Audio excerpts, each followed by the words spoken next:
Nevis par to, cik grūts un dzīves, bet par to, kāpēc pelnīt. Dievs var atkal ielikt gaisu.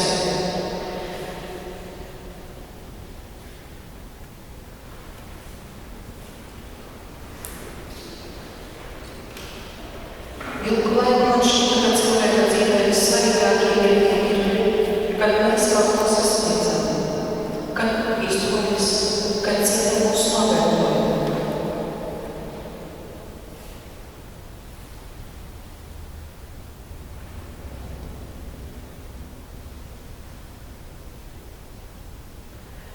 Bet dzīve un ir iemācījusi pavisam ko citu.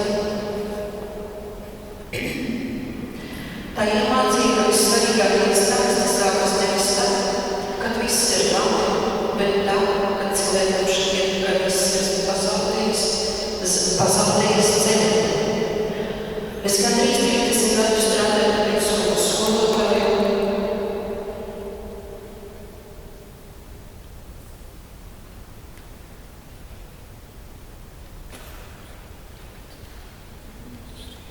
Tas nebija vienkārši darbs. Tas bija mans aicinājums.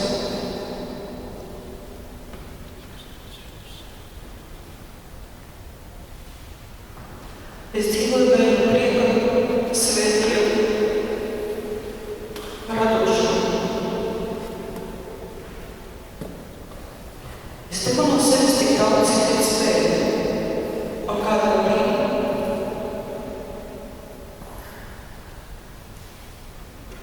sapratu, ka mana lūdz ir izdevusi. Es biju atdevusi tik daudz, ka pati man tukša.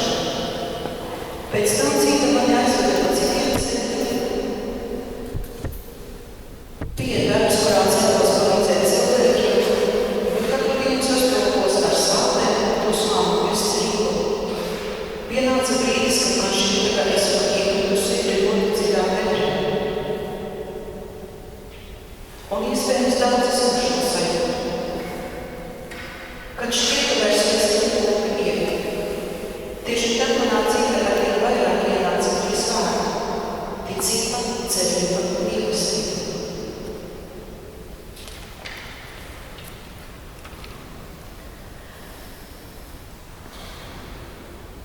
Ticība, ka Dievs mani atstājis. Cerība, ka arī šī ceļa reiz būs turpinājums.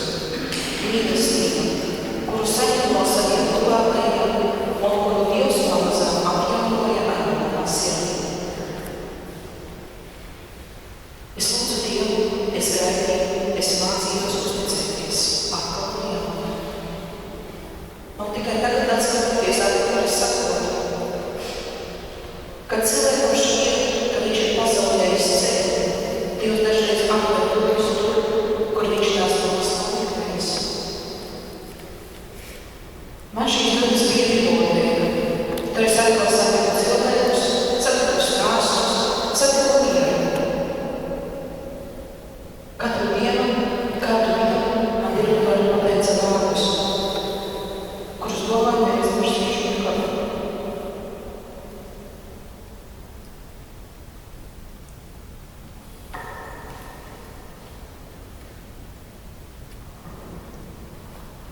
Es redzu tevi šajā darbā. Pat radās doma, ka muzeja būs Jausmas Latvijas stāstnieku festivāls. Viņa paskatījās uz mani un teica, es redzu tevi šajā darbā. Es ticu, ka tu to vari. Es ļoti baidījos. Nekad iepriekš nebiju rakstījusi pajūtus. Nekad nebiju organizējis tik lielus valsts mēroga pasākumus. Bet viņa noticēja, kāpēc es pati sev noticēju. Tajā brīdī es sapratu, reizē Dievs uzrunājumus arī caur cilvēkiem. Reizē viens cilvēks pasaka dažus vārdus un pielūdz par sākumu saviem jauniem ceļiem. Varbūt mums katram dzīvē ir vajadzīgs kāds, kurš pasaka, es redzu tevi. Šodien es stāvu šeit, ne tāpēc, ka man dzīve vienmēr ir bijusi viegla, bet tāpēc, ka esmu piedzīvojis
Bet es zinu vienu.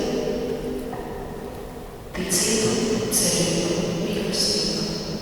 Tie bija mani spēka augļi, tie mani soli pa soli aizveda no tumsas atpakaļ gaismā, un par to manas sirds ir pateicības. Psalmē rakstīts: Dievs ir tiem, kam salauzta sirds, un palīdz tiem, kam sarūkts gars. Es to esmu piedzīvojis visā dzīvē. Ja kaut viens cilvēkšana aizies mājās ar mazliet lielāku cerību nekā atnāca, tad mans stāsts būs sasniedzis savu mērķi. Paldies!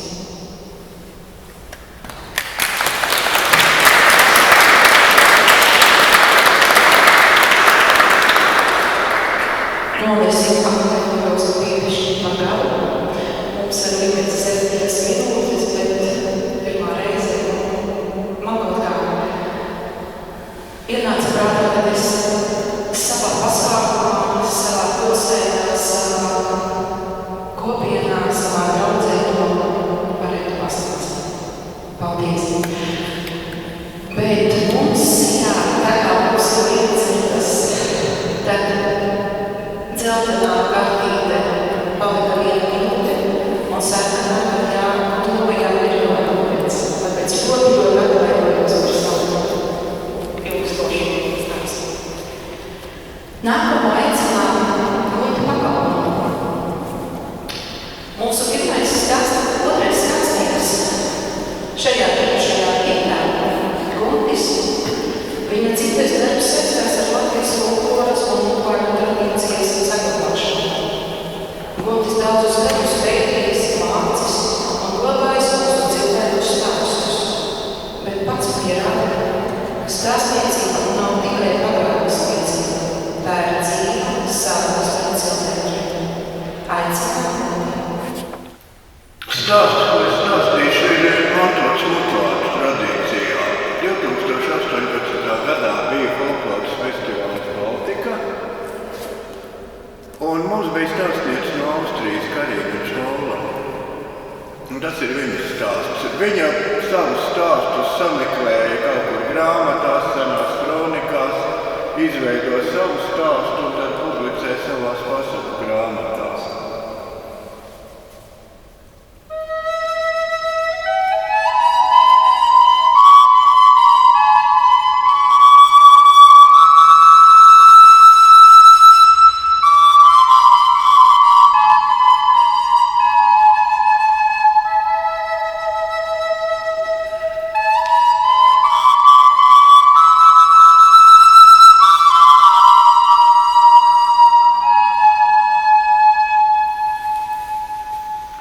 Senos laikos ir dzīvojis viens muzikants.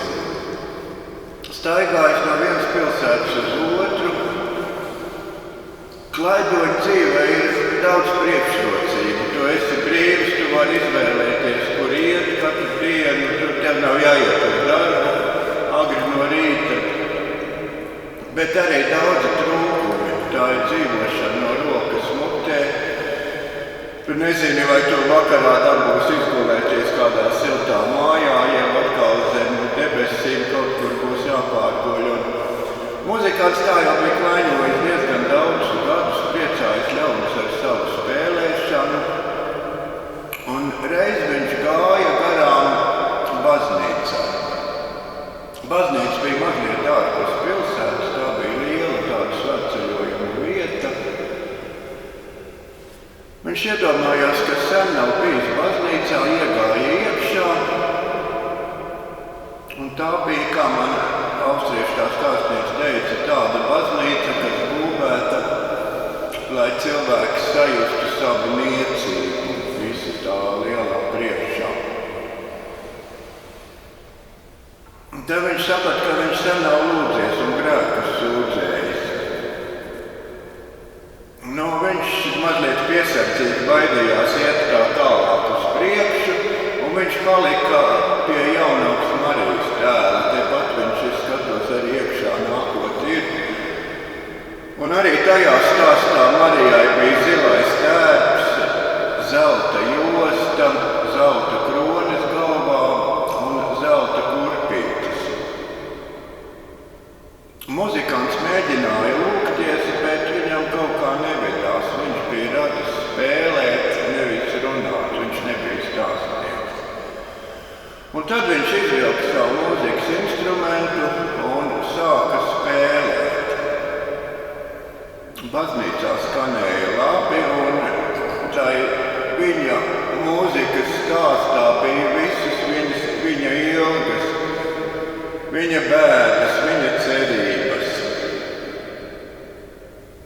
Un, kad viņš beidza spēlēt, baznīcā iestājās tāds salāts klusums, un Marijas tēls viņam likās, ka Marija viņam pasmaidīja. Tad viņi tiešām nolieca galvu un pasvieda viņam vienu savu zelta kurpīti. Kurpīti nokrita viņam priekšā, viņš apmūlis paklanījās, pateica paldies Marijai, gāja ārā no baznīcas, domas palēnām nolaidās uz zemes, un viņš sāka atkal apcerēt savu sapni, ka viņam kādreiz varētu būt sava mājiņa, pie mājiņas varētu būt ķiršu koks, tur varētu būt maz saknu dārziņš, varbūt arī kāda vistiņa tur kašātos. Un ar šīm domām viņš gāja pa pilsētu, un tur ir antikvariāts un zeltkalis, un viņš ieiet iekšā un saka, cik viņš varētu dabūt par šo zelta kurpīti. Zeltkalis paskatās uz viņu un saka, viņam ir jāiet apspriesties. Iziet viņš ārā, ierodas iekšā ar karavīriem, saņem muzikantu ciet, jo viņš ir apsācis baznīcu.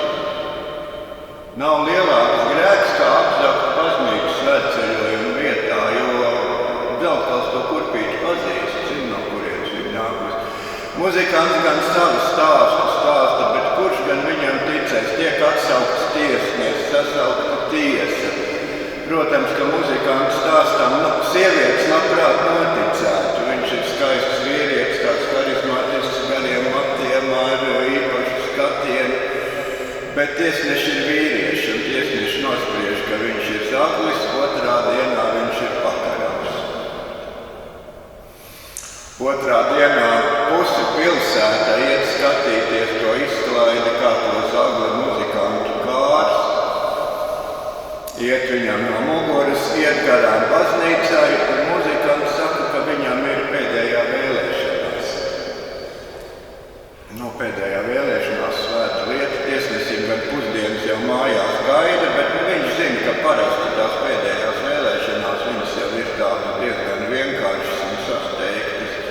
Vai nu kādu vīna pudeli izdzert, vai kādu meiteni uz atradām nopučot tā pamatīgāk. Bet muzikants saka, viņš gribētu pēdējo reizi uzspēlēt. Iet iekšā baznīcā, nostājās pie Marijas tēla. Arī visi tie pārējie ļauži sanāk baznīcā, un kā man austriešu stāstniece teica, baznīca sen nebija bijusi tik pilna kā šajā reizē. Muzikants sāk spēlēt, tā kā spēlē pēdējo reizi. Visas viņa bēdas, visa viņa dzīve tur noiet gar acīm. Un kad viņš beidz spēlēt, baznīcā ir īpašs klusums. Visi skatās uz viņu, un ko visi redz? Ka Marija atkal viņam pasmaida, paklanās viņam un pasviež viņam otru savu zelta kurpīti. Šī vietā viņa teiks, ka tālāk neko nestāst un netulko, šī vietā stāsts beidzas. Paldies!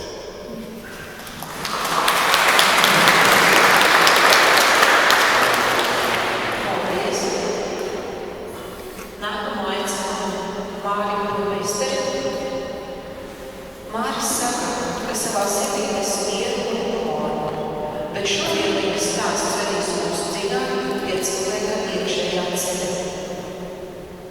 Aicinām klausīties Māris stāstu.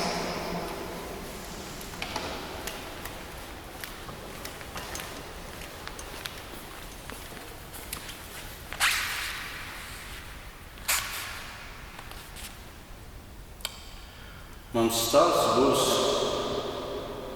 par 2 kaimiņiem.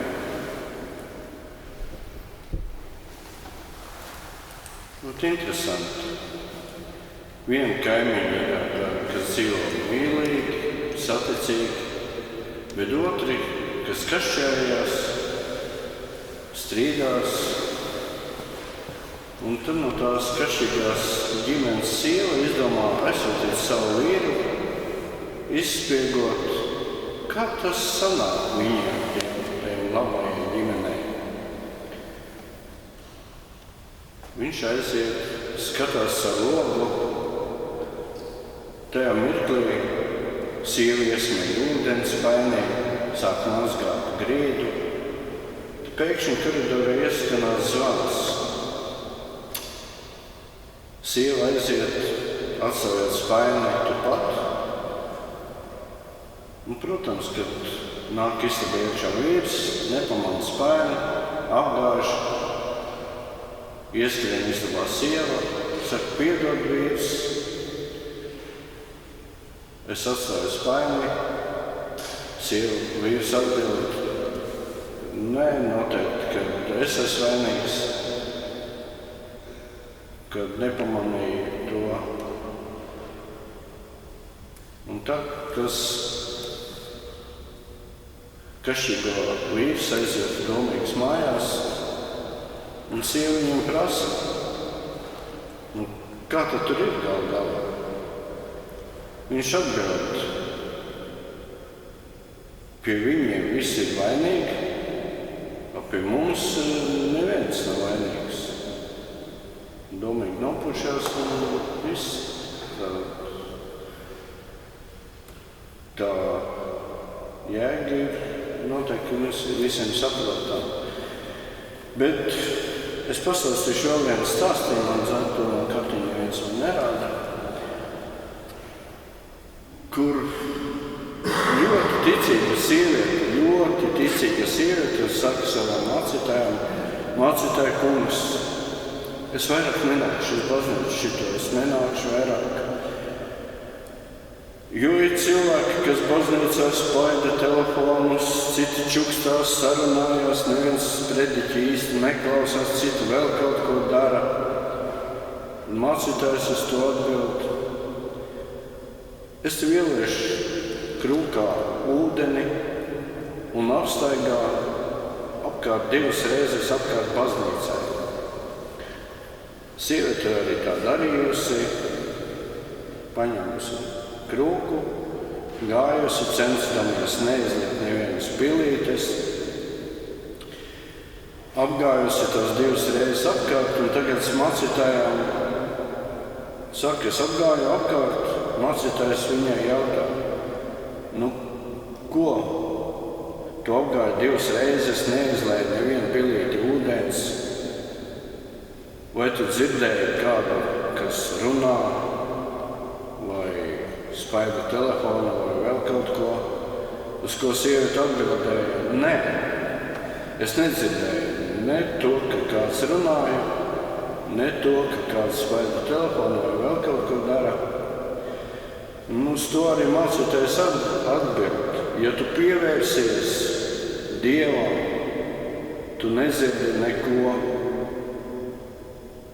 apkārt. Un tad no tās brīža sieviete arī sapratusi to, ka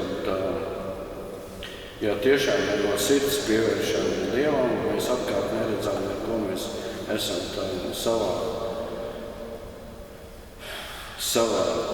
savā lauciņā, kur mēs esam ar Dievu kopā. Un ir par mīlestību. Mācītājs jau ļoti daudz ir pastāstījis šodien, kas ir saticība, mīlestība un cerība, bet man vēl gribējās pateikt arī to,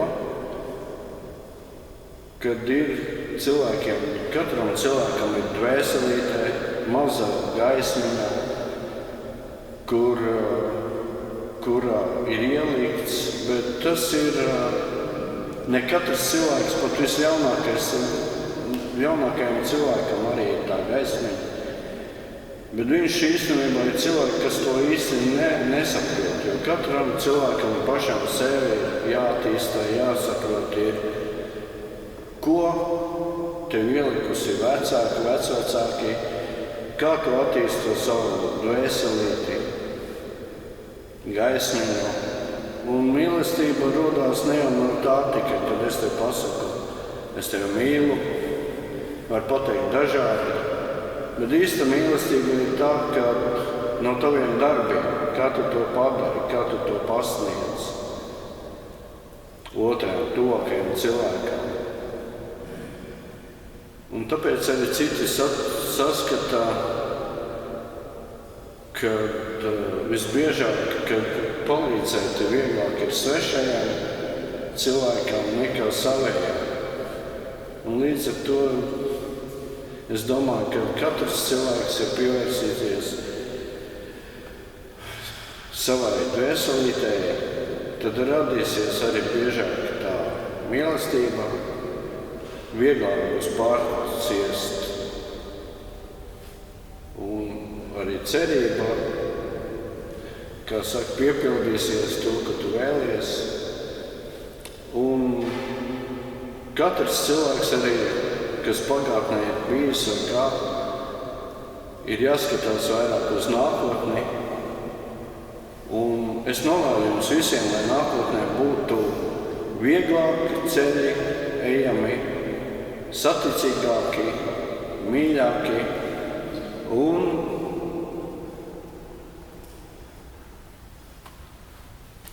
esiet spēcīgi un nepadodieties saviem ceļiem. Paldies!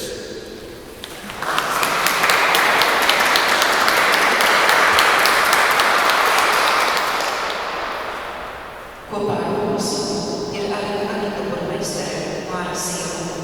Viņa saka, ka savā sirdī nes gaisu, labestību, atbalstu, cerību un drosmi. Šīs vērtības ir tās, kas cilvēkus vienā un palīdz mums būt labākiem vienam pret otru. Aicinām ieklausīties Anitas stāstā.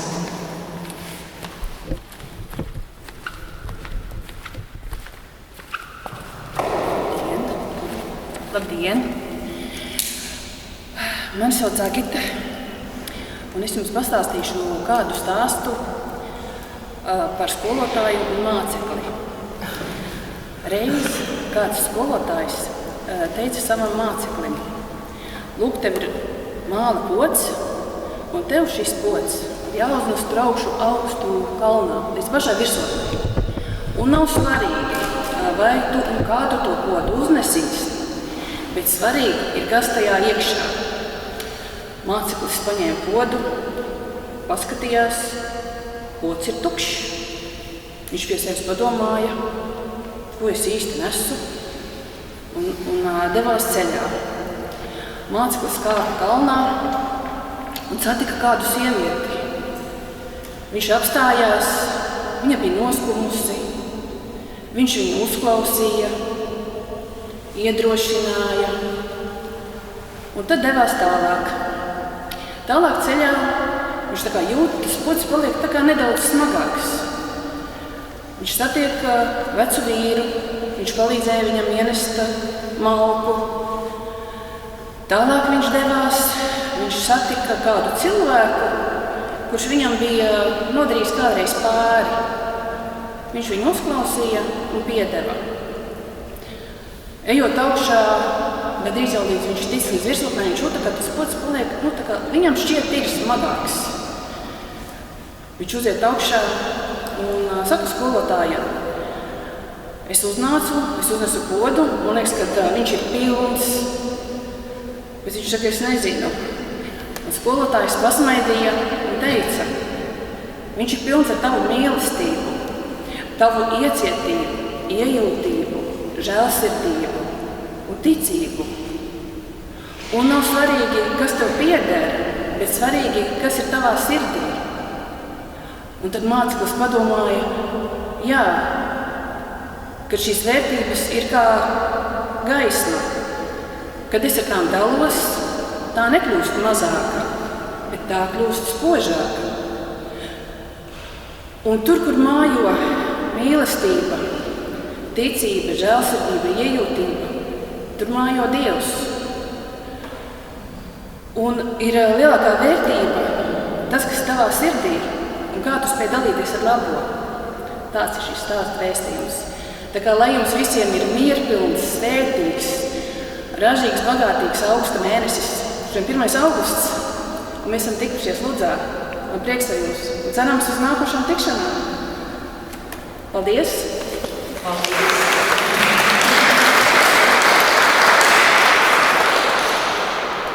Nākamais stāsts vedīs mūsu ceļojumā. Ilga Kauža runās par ceļu, par atziņām, par sākiem iedarbābu un par skaisto dienu, kad cilvēks atgriežas mājās, jo katrs ceļojums ir no maina un mūsos. Jā, katram cilvēkam ir savs ceļš pie Dieva.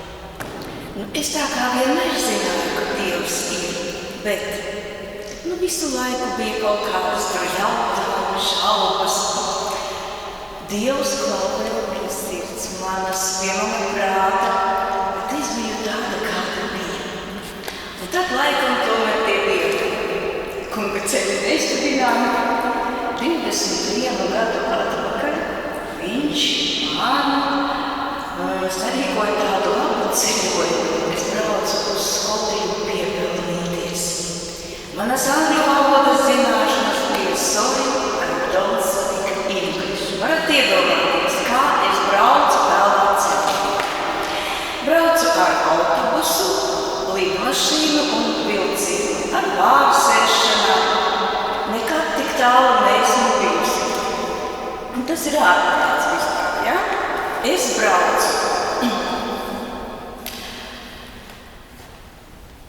Jau kādu laiku pirms braukšanas no bailēm mana apziņa atslēdzās. Es ceru, ka jūs saprotat, kas tas ir, ka pilnīgi neko nesaprotu. Vienkārši tāds sačokojies bailēs cilvēciņš. Strādā tikai zemapziņa. Un te nu Dievs parādīja savu mīlestību pret mani. Jau iesēžoties Reizeknē autobusā, man viņš nosēdināja blakus ļoti labu sievieti, kura mani pieskatīja, jo es vispār tāda emocionāla. Viņa man blakus līdz Rīgai mani pieskatīja. Arī lidostā un lidmašīnā man piesēdās divas sievietes, kuras arī mani pieskatīja un teica, ko man darīt. Tagad no Londonas es braucu uz Skotiju un jūtu lidmašīnā. Es pat nesaprotu, ka tā ir angļu valoda, tas ir kaut kas cits. Un es vēl vairāk saprotu, ka man šausmas. Es esmu viena pati pasaulē, kā Paule viens pasaulē vēl grāmatā. Vispār kas būs, ko es daru, bet mani gaida draudze. Viss ir sarunāts, man pateica, ka iesēsties, ko man iet un ko man darīt. Principā es braucu kaut kur tālumā, mani gaida savas drošība. Tagad es viena pati atrodu, kur man braukt, un visu es braucu, es atbraucu kaut galā dzelzceļa stacijā, kur man pateikt cienāt un gaidīt zem pulkstens. Es laimīga, ka es pabeidzu šo skaisto ceļu. Es atnāku uz tādas no pulkstens un gaidu, bet mani neviens negaida. Es sāku uztraukties, runāt es neprotu, uzprasīt es neprotu, bet man patīk, ka manī kaut kas iekšā sastarbojas, un es parasti mēģinu izdzīvot un meklēt risinājumus. Es tur cenšos kaut kā rādīt, stāstīt cilvēkiem kaut ko. Nekas, neko nevar izdarīt. Man līdzi ir vārnīca gadījumam, jo tas viss notika 21 gadu atpakaļ. Man nebija mobilā telefona, un es sēžu viena pati. Pirms ceļa es lūdzās par mani. Es biju pilnīgā šokā. Man pat neienāca prātā lūgt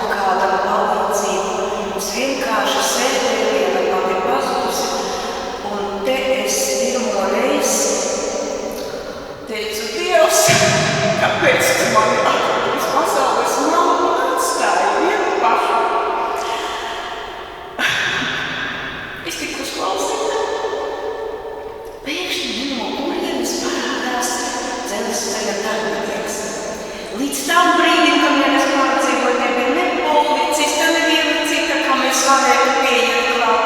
Un te nāk viens normāls puisis oranža vestītē, un es saprotu, ka tas ir mans glābiņš. Es pieskrienu viņam klāt, vārnīcu un vārdu.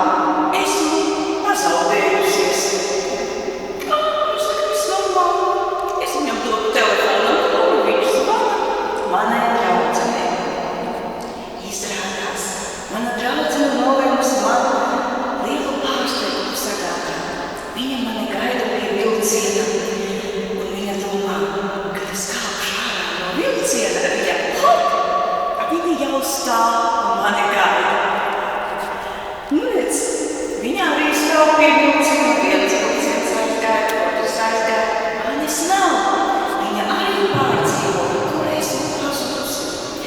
Nu, tā mēs kādu laiku pa staciju nevaram vienu otru atrast, kamēr dzelzceļa darbinieks sazvanās, un mēs laimīgi satiekamies. Tas viss notika 15. augustā, Dievmātes dzimšanas dienā. Tāds neparasts ceļojums. Es Skotijā biju 7 mēnešus. Es biju vairākās baznīcās, tas bija tieši tas laiks, kad mani mācīja iepazīt Dievu tuvāk.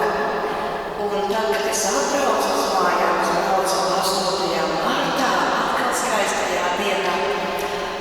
Un es domāju, ko nozīmē ceļojums tālu no mājām, cik daudz pieredzēts. Un manī nostrādāja padomju laiku. Es domāju, ka arī tagad varētu tā būt.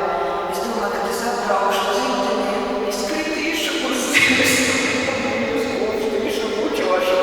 Tās bija ilgas pēc dzimtenes. Bet, kad es atgriezos mājās, es atnācu uz savu baznīcu. Un es izdzirdēju latgaliešu valodu, un tad es sapratu, kas es esmu. Es esmu latgaliete, es esmu mājās, un esmu laimīga. Paldies!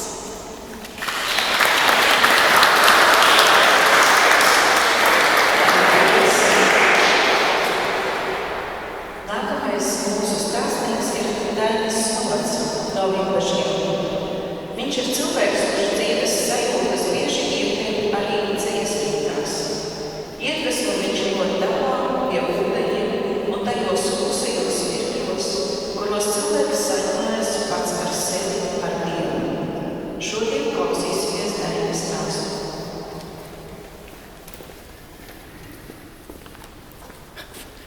Ziniet, man ienāca prātā tāda doma, ka šodienas runāšana ir daudz bīstamāka nekā vakardienas.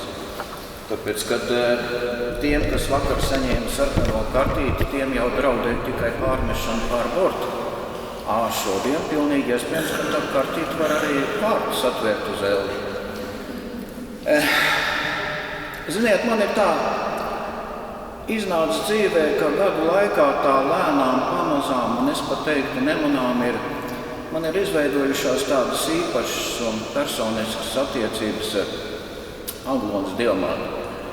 Un mēs ar manu Ilžuku kopš pazīšanās sākuma, mēs vienreiz mēneša pirmajā svētdienā esam Aglonā un vienmēr pasakām paldies par to, kas mums ir, un, protams, kā arī savus rūpes un raizes tad atstājam. Un tas mans stāsts ir tāds, 2010. gadā man notika tāds pilnīgi radikāls dzīves pavērsiens. Viss mainījās vienā dienā. Ziniet, kā tas mēdz būt, kad no rīta pamosties un saproti, ka iepriekšējā dzīve ir beigusies un tā kā bija agrāk, turpmāk vairs nebūs nekad. Un, protams, ka rodas tādā brīdī vesela kaudze tādiem eksistenciālas dabas jautājumiem. Ko man tagad darīt? Kā man dzīvot tālāk? Ko man iesākt? Un es biju tāds gana apnicis un pat apmaldījies sevi, un es domāju, ne, tā lieta neies. Jābrauc uz Aglonu, jāprasa Dievmātei. Iesēdos mašīnā, braucu.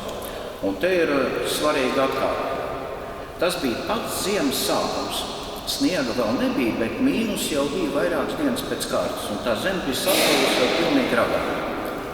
Un tikko es sāku braukt, tā sāku līt lietus. Un nevis tāds smidzinošais, bet tāds riktīgs lietus. Un tad jūs saprotat, kas notiek. Viņš momentā piesalsta pie asfalta, pie mašīnas, pie stīkliem, pie visam.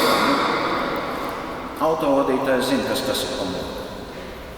Bet nepietiek ar to, ka viņš tur liek, pēc kāda laika tas lietas pārvērtās sniegā un nevis slapdraņķī, bet tādā īstā putenī, baltām pārsniņām un tikai, vārdu sakot tā, tā iedomājieties, sasniedz sniegs netīrīts, apakšā pulēts ledus, to mazo gabaliņu, kas ir no Prēļiem līdz Aglonai, es braucu stundu vismaz.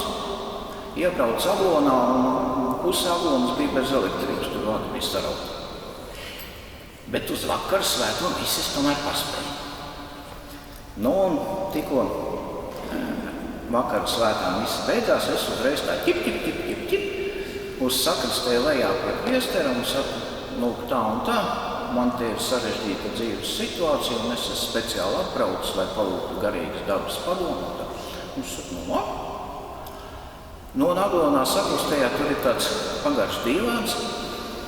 Mēs uz viņu tagad apsēžamies, un es viņam izstāstīju visu, ko es gribēju stāstīt. Un tad viņš man saka tā, viņš saka, jā, tas nav viegli, bet turies pie Dieva. Es saku, jā, es jau tā daru, tāpēc es esmu atbraucis, bet man tā vēl šitas vēl neiet, un te ir šķērsām sagais, un tas. Viņš saka, jā, viņš saka, es saprotu, bet turies pie Dieva. Un, zināt, es sāku tā iekšēji uzvilties. Es domāju, kaut kas teks. Tiešām 250 kilometri. Pa šitik ekstremāliem ceļiem es tā esmu novicojis.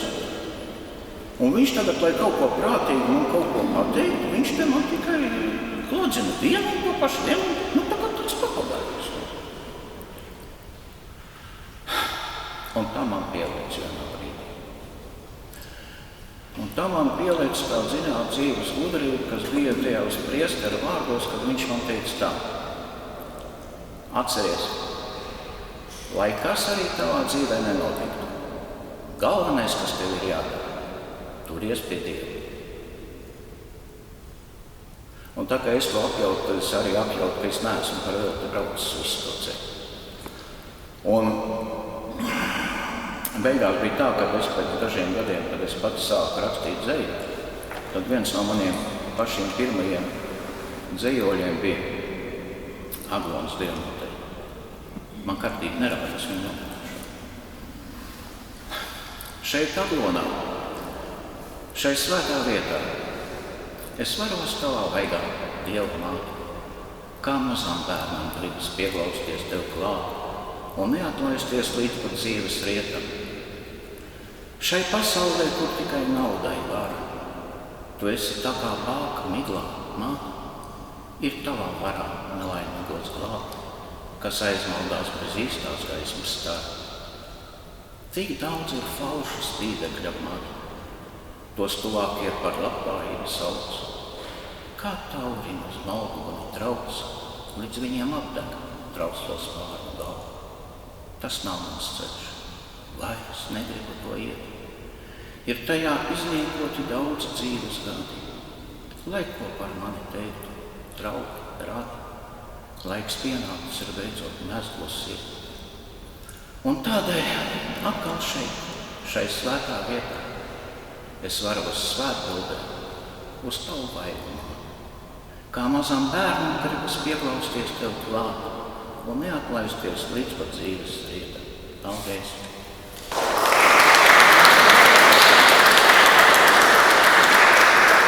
Paldies! Nākamo aicinu Anitu Lūgiņu-Šikānu. Anita ir bezvērtīdzīga un globētniece, cilvēks, kurš dzīves laikā daudz darījis, lai saglabātu atmiņas un cilvēku dzīves stāstus.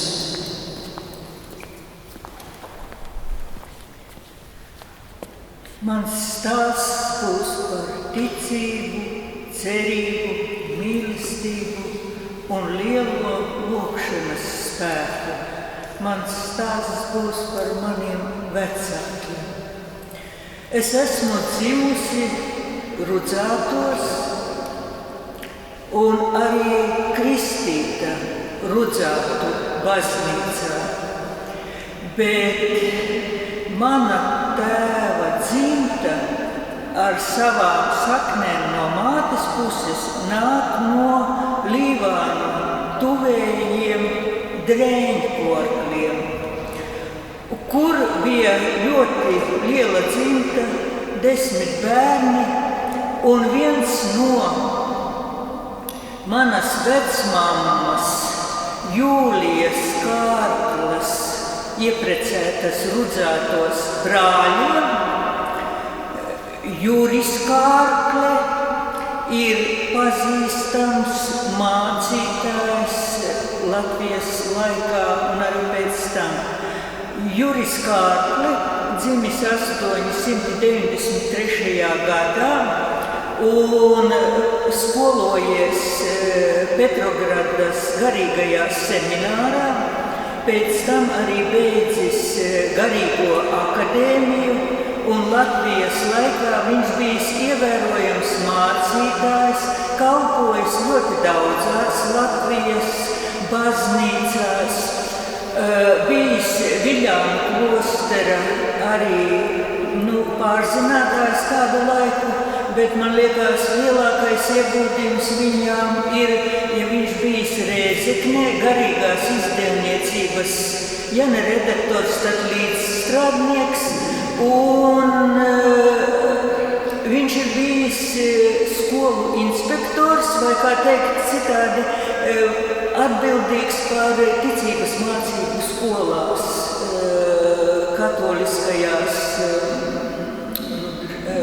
katoliskajā vidē. Un tā manu tēvu, viņš bija mana tēva onkulis, un mana tēva ģimene arī bija ļoti plaša, bet mans tēvs Pēteris bija viens no tādiem talantīgākajiem ar gaišāko galvu, un tāpēc vecāki viņu izdomāja, noteikti ar pašu piekrišanu, virzīt par mācītāju. Puiku iekārtoja Aglonas katoļu ģimnāzijā. Tā tikko nesen bija tad atvērta, un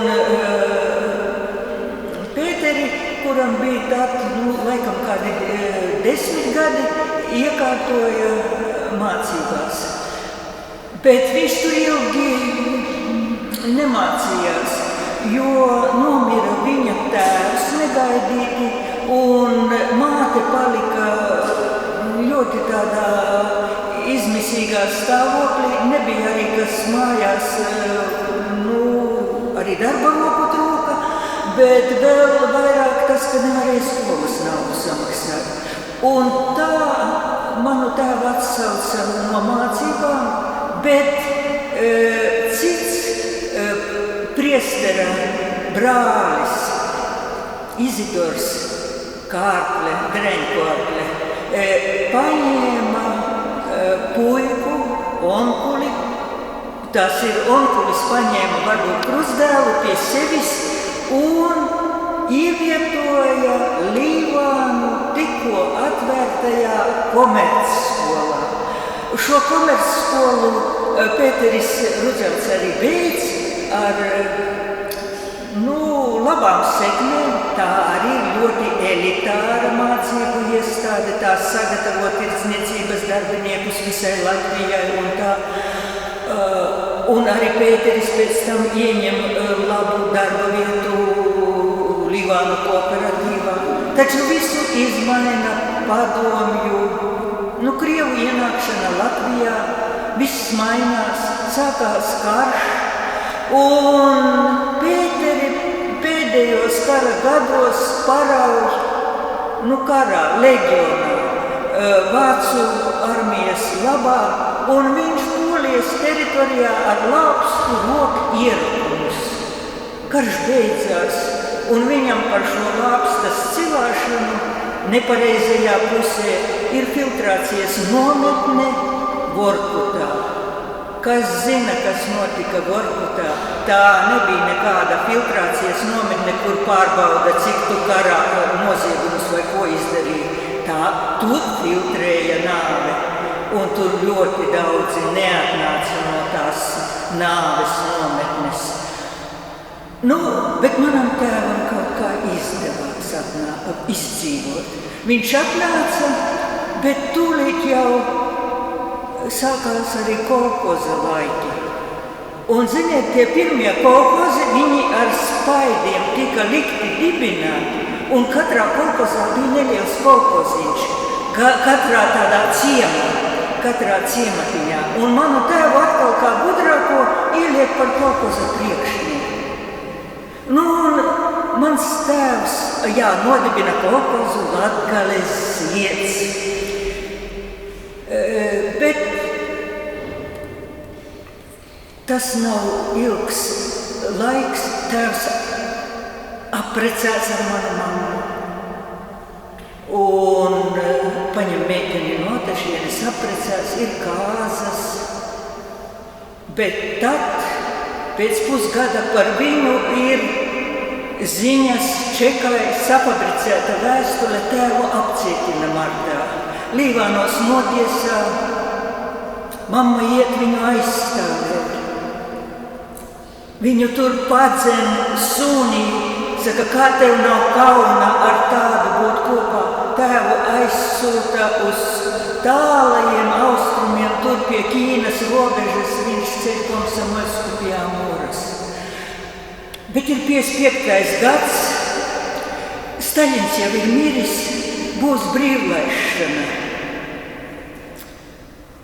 Jā, bet pats svarīgākais tajā laikā, kad mammai nav nekādas palīdzības, viņa stāvoklī būdama ar mani jau pēdējos mēnešos, viņa iet uz Aglonu un, kā viņa saka, pati krusta to ceļu, viņa norāko, lūgdamās Dievmātes žēlastību, jo citur jau nebija kur lūgti, palīdzību meklēt.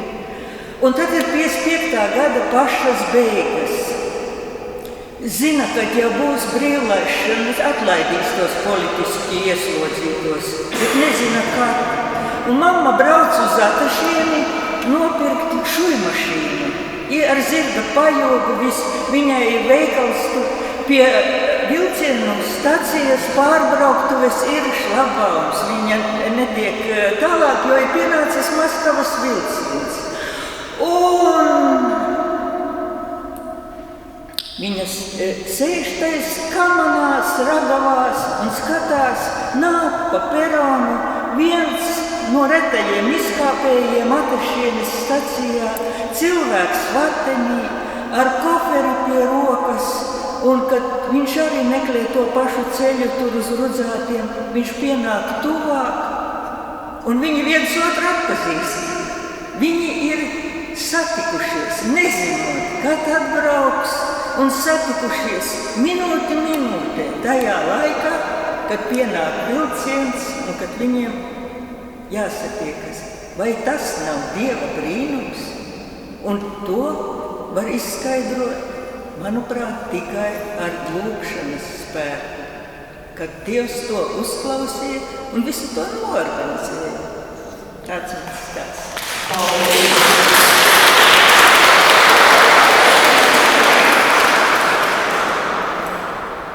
Šo festivālu kopā ar svēto arī cilvēks, kurš ikdienā rūpēs par to, lai stāsti satiktos. Vilgraudīna Liekīna ir festivāla koordinātori un viena no cilvēkiem, kas palīdz šai stāstu kopienai augt. Šodien viņa pati nostāja stāstnieku domā un darbojas ar savu vēstījumu. Ziniet, kad ģimenē ienāk mazs bērniņš, tad vecākiem ir ļoti smags, bet ļoti svētīgs uzdevums – izvēlēties krustvecākus.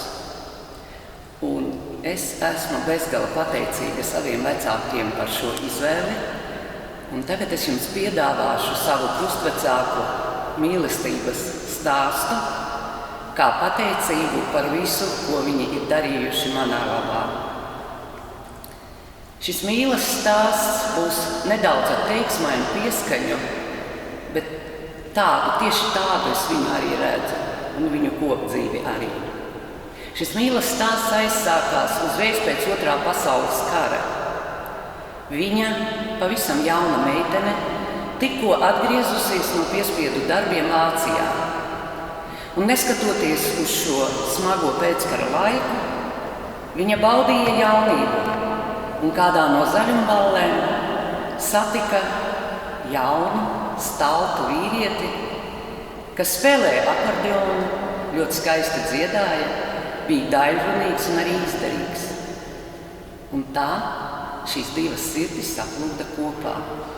Un kādu vakaru manā dzimtajā pusē, Jasmuižā, Raini jaunu dienu zemē, Jašas upes krastā, šie abi divi mīlošie cilvēki stāvēja rokās saķērušies, bet netālu aiz kuplā.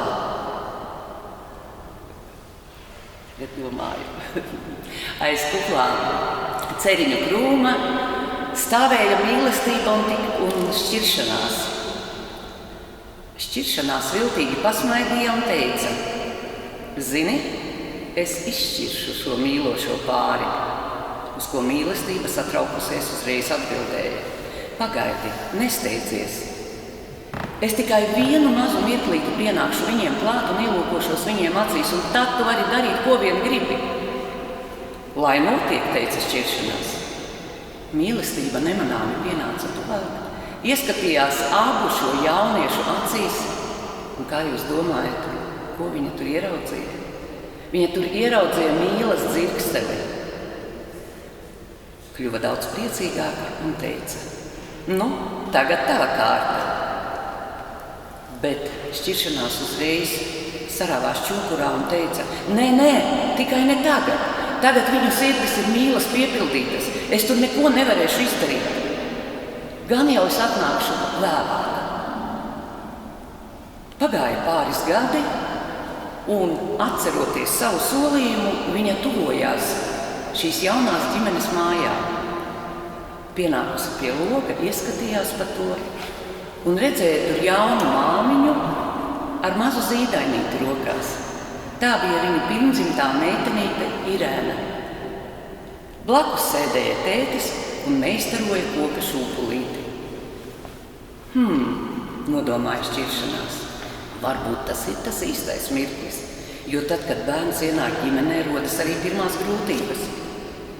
Bet ienākot istabā un ielūkojoties šo abu cilvēku acīs, viņa tur saskatīja pateicību un mīļumu. Nē, laikam nebūs īstā reize, un viņa atkāpās un aizgāja. Pagāja vēl daži gadi. Viņa nolēma vēlreiz atnākt pie šīs ģimenes.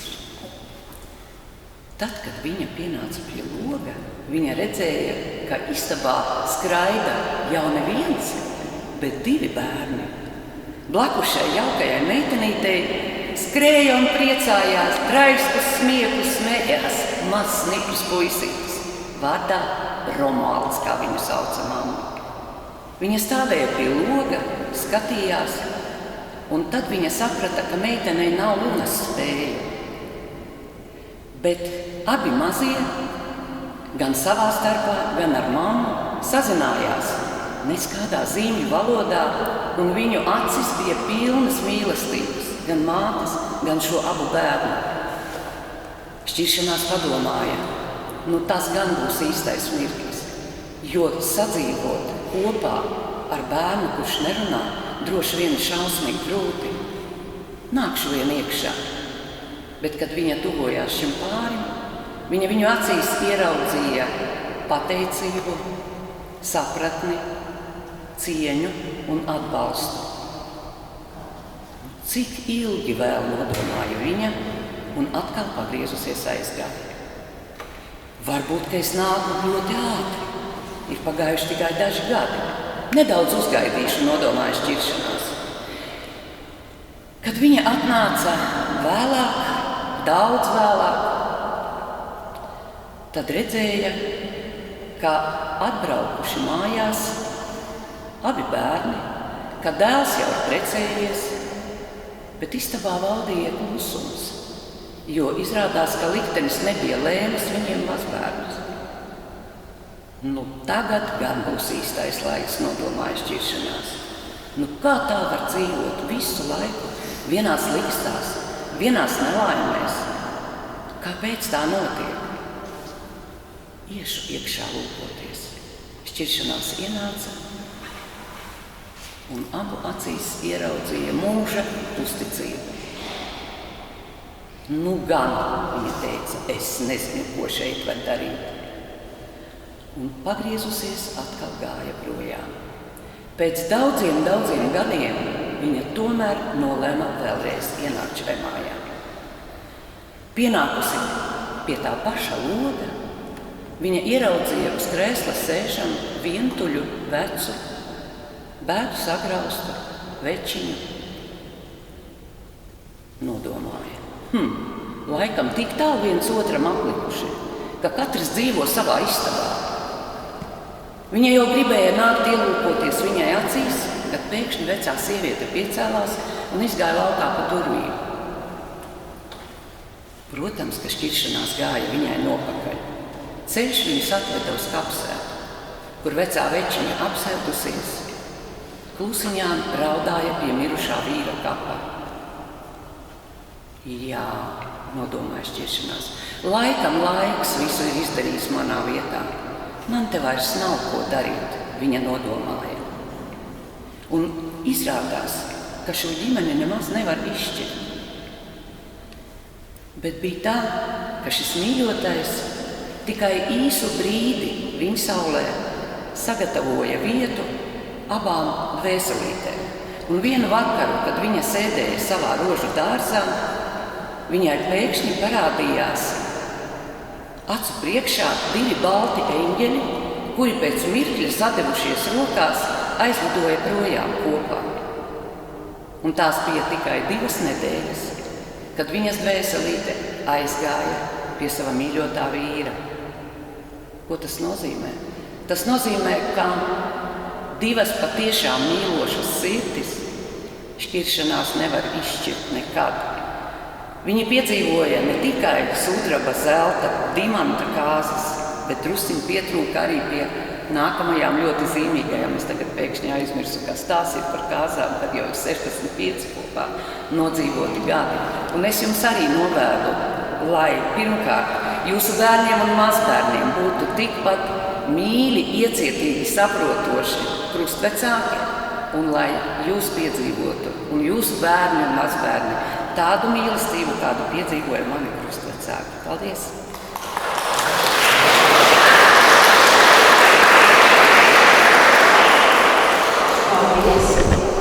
Paldies mūsu stāstniekiem par šiem vārdiem. Šajā vietā mēs vēlreiz sēdam. Stāsts nav tikai notikumus un pagātnes. Stāsts ir tas, kas paliek cilvēkam. Tas dod spēju, mieru un atgādina par vērtībām, kas mūs visus vieno.